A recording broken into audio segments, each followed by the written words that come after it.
Hallo und herzlich willkommen bei Deutsch klingt. Wir freuen uns sehr, dass du heute wieder dabei bist. Hallo auch von mir. Heute haben wir ein sehr wichtiges Thema für dich vorbereitet. Ja, absolut.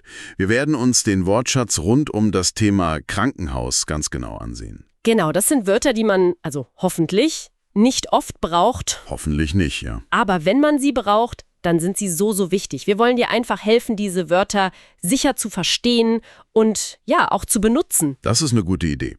Und wir haben uns überlegt, wir unterteilen das in verschiedene Bereiche, oder? Richtig, wir fangen an mit den Personen im Krankenhaus. Dann schauen wir uns die Orte und Fahrzeuge an. Okay.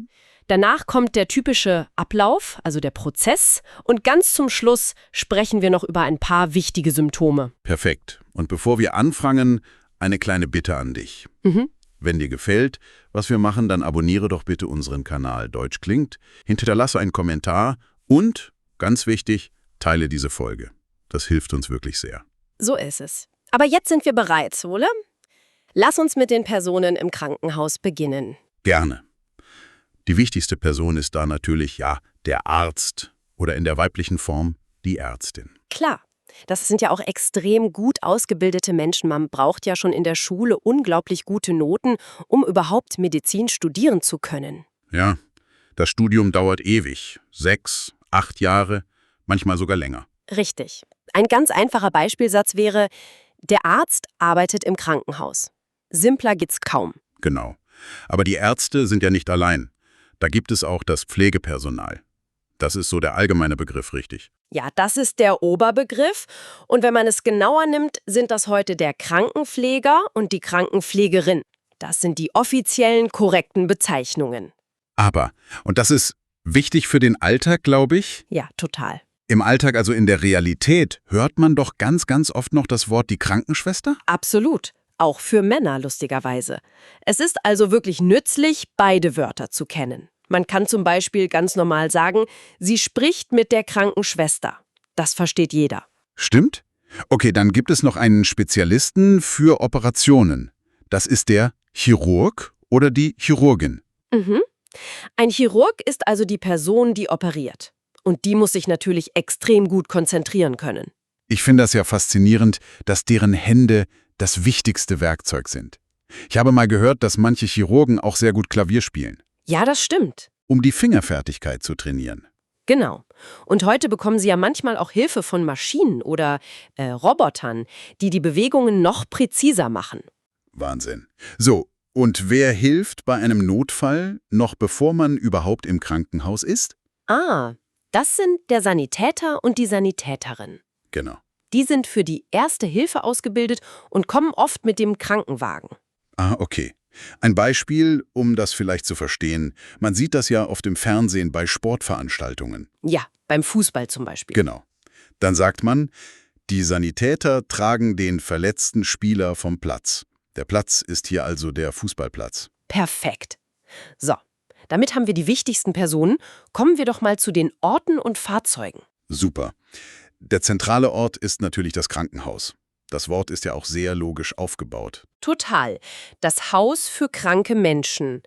Also krank und Haus. Einfacher geht's nicht. Aber in der Schweiz sagt man da was anderes, oder? Ja, genau. In der Schweiz sagt man oft das Spital.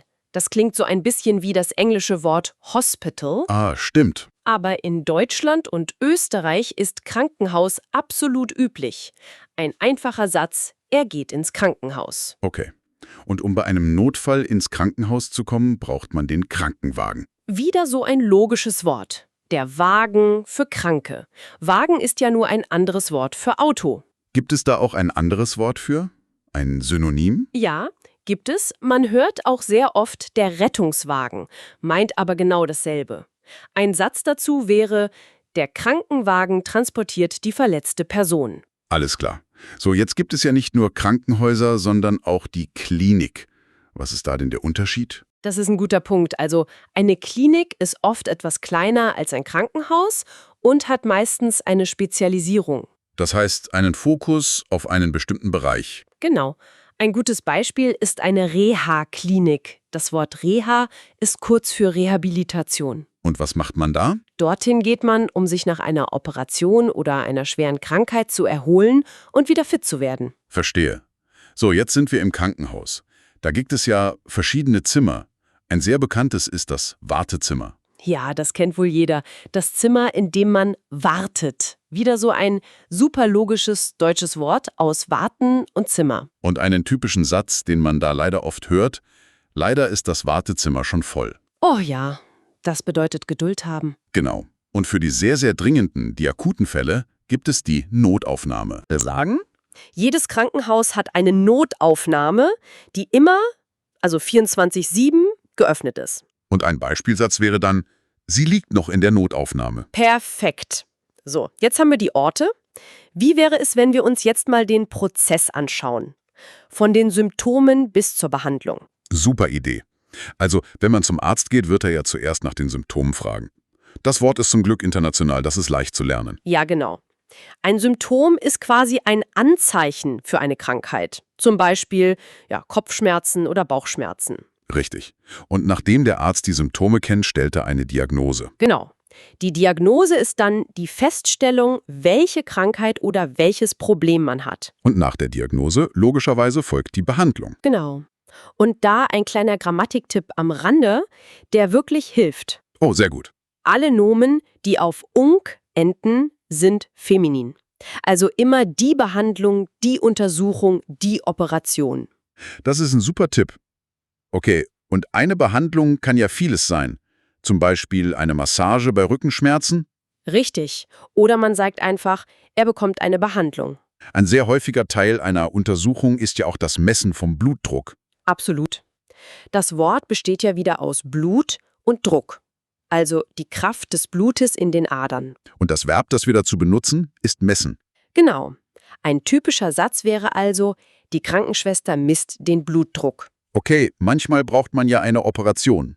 Da habe ich ein wichtiges Wort gehört. Ambulant. Was bedeutet das? Ah ja, sehr gut.